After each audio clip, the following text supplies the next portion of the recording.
lloc, bona vesprada a tots i moltíssimes gràcies per estar avui així, per fer la companyia.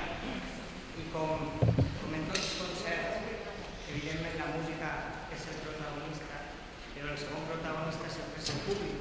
Sempre dic el mateix, sense el públic els concerts no tindrien ningú sentit.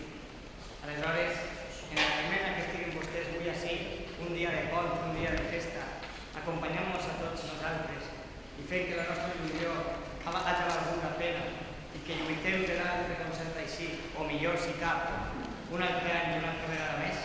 Anem a fer un bis, que és un ballet compost per un compositor alcoià, Rafael Muller Grau, i es diu Danza Colorista. Va per tots vostès.